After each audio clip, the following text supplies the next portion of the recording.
करें।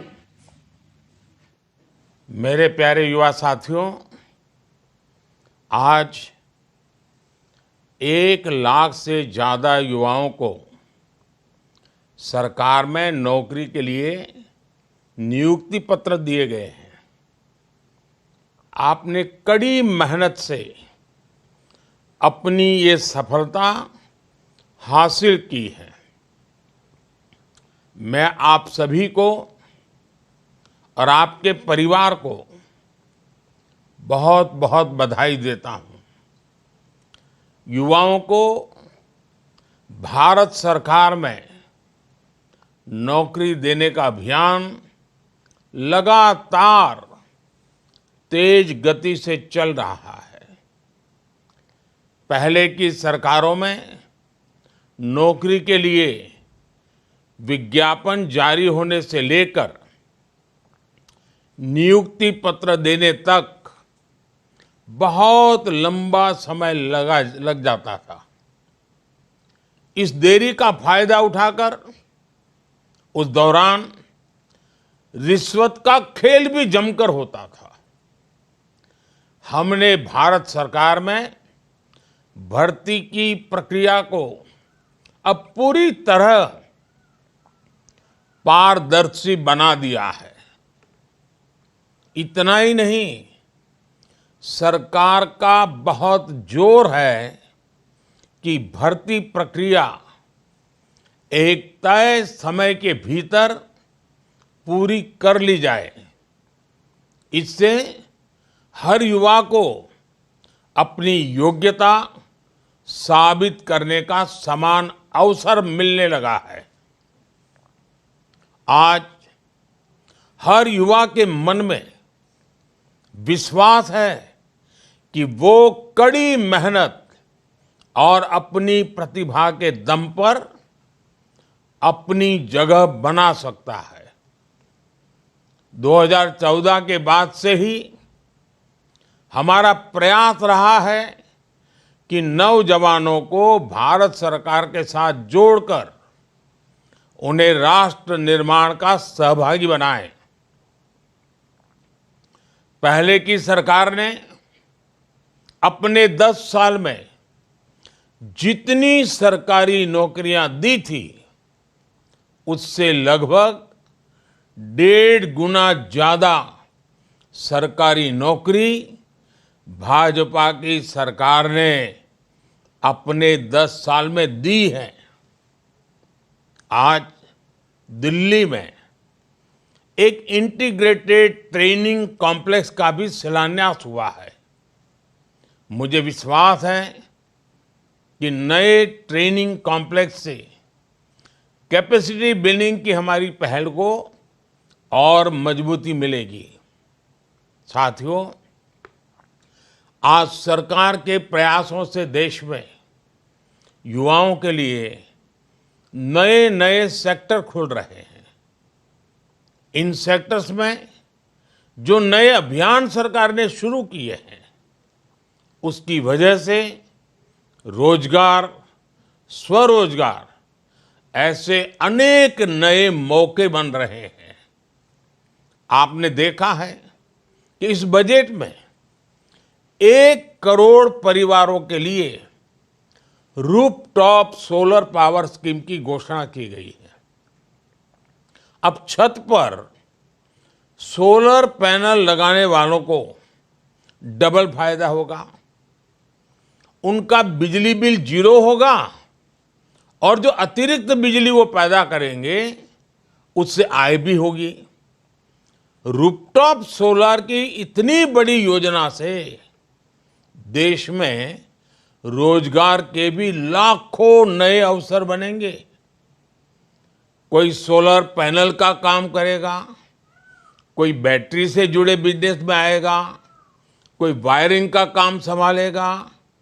ये एक योजना अनेकों स्तर पर रोजगार के मौके बनाएगी। मेरे युवा साथियों, आज भारत दुनिया का तीसरा सबसे बड़ा स्टार्टअप इकोसिस्टम है। देश में स्टार्टअप्स की संख्या अब 1.25 लाख के आसपास पहुंच रही है। मुझे ये देखकर बहुत खुशी है कि इनमें बड़ी संख्या में स्टार्टअप्स छोटे छोटे टियर 2, टियर 3 ऐसे शहरों में हो रहे जो जिला केंद्र भी नहीं है। इन स्टार्टअप्स में युवाओं के लिए लाखों रोजगार बन रहे हैं। इस बार के बजट में स्टार्टअप को मिलने वाली टैक्स छूट को आगे बढ़ाने का भी ऐलान किया गया है। इसका बड़ा लाभ हमारे युवाओं को मिलेगा। बजट में रिसर्च और इनोवेशन पर 1 लाख करोड़ रुपए का नया फंड बनाने की घोषणा की गई है। साथियों, आज इस रोजगार मेले के द्वारा भारतीय रेलवे में भी नियुक्तियां हो रही हैं। जब भी कहीं लोगों को परिवार के साथ लंबी यात्रा पर जाना होता है तो भारतीय रेल आज भी सामान्य परिवार की पहली पसंद होती है। भारतीय रेलवे आज एक बहुत बड़े ट्रांसफॉर्मेशन के दौर से गुजर रही है। इस दशक के अंत तक भारतीय रेलवे का पूरी तरह कायाकल्प होने जा रहा है। आपको याद होगा 2014 से पहले रेलवे की क्या स्थिति थी। रेलवे लाइनों का इलेक्ट्रिफिकेशन हो या दोहरीकरण करना हो, ट्रेनों का संचालन बेहतर करना हो या यात्रियों के लिए सुविधाएं बढ़ानी हो, इस तरह पहले की सरकारों ने उतना ध्यान नहीं दिया जितना ध्यान दिया जाना चाहिए था। पहले की सरकारें सामान्य भारतीय की परेशानियों के प्रति उपेक्षा का भाव लिए रही। 2014 के बाद हमने ट्रेन यात्रा के पूरे अनुभव को नया करने का अभियान शुरू किया। हमने रेलवे के मॉडर्नाइजेशन और अपग्रेडेशन फोकस किया।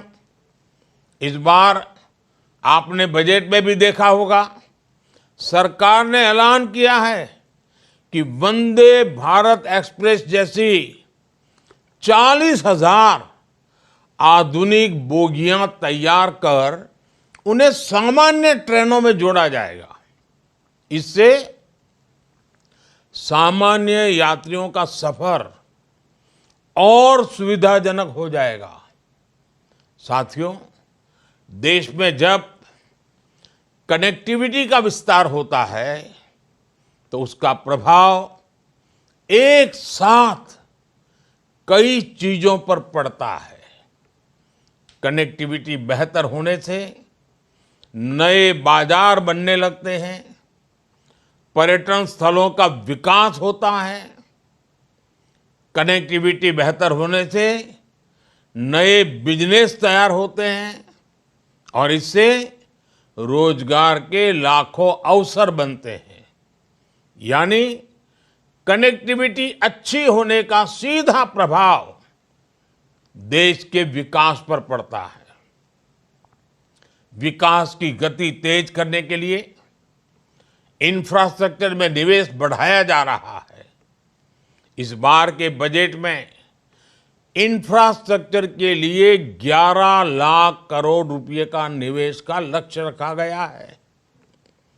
इंफ्रास्ट्रक्चर पर इतने बड़े खर्च से रोड, रेल, हवाई अड्डे, मेट्रो, बिजली जैसे हर प्रोजेक्ट में तेजी आएगी। इससे रोजगार के नए अवसर भी बनेंगे। साथियों, आज जिन युवाओं को नियुक्ति पत्र मिला है उसमें काफी संख्या पैरा मिलिट्री फोर्स का हिस्सा बनने जा रही है।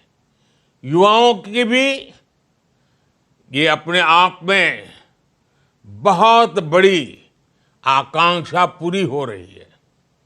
पिछले कुछ वर्षों में पैरामिलिट्री फोर्स में भर्ती प्रक्रिया को रिफॉर्म किया गया है। इस साल जनवरी से हिंदी और अंग्रेजी के अलावा 13 भाषाओं में लिखित परीक्षा लेने का फैसला लागू हो चुका है। इससे लाखों प्रतिभागियों को अपनी योग्यता साबित करने का समान अवसर मिला है। बॉर्डर पर स्थित जिलों और उग्रवाद प्रभावित जिले का कोटा भी बढ़ाया गया है। साथियों, विकसित भारत की यात्रा में हर सरकारी कर्मचारी का बहुत बड़ा योगदान होगा। आज जो 1 लाख से ज्यादा कर्मचारी हमारे साथ जुड़ रहे हैं, वो इस यात्रा को नई ऊर्जा और गति देंगे। आप चाहे जिस विभाग में रहे, ये याद रखें कि आपका हर दिन राष्ट्र निर्माण के लिए समर्पित हो। आप सभी सरकारी कर्मचारियों की कैपेसिटी बिल्डिंग के लिए भारत सरकार ने कर्मयोगी भारत पोर्टल भी लॉन्च किया है।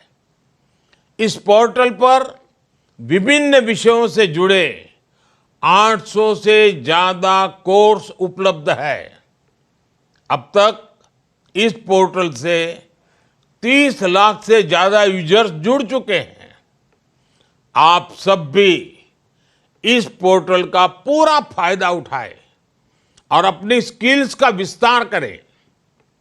मैं एक बार फिर आप सभी को नियुक्ति पत्र पाने की, आपके उज्जवल भविष्य की, आप कैरियर के हर पड़ाव में देश को कुछ न कुछ देकर के आगे बढ़े। देश को आगे बढ़ाने में अपना योगदान देकर खुद को आगे बढ़ाएं। मेरी आपको बहुत बहुत शुभकामनाएं हैं। आपके परिवारजनों को भी अनेक अनेक शुभकामनाएं हैं।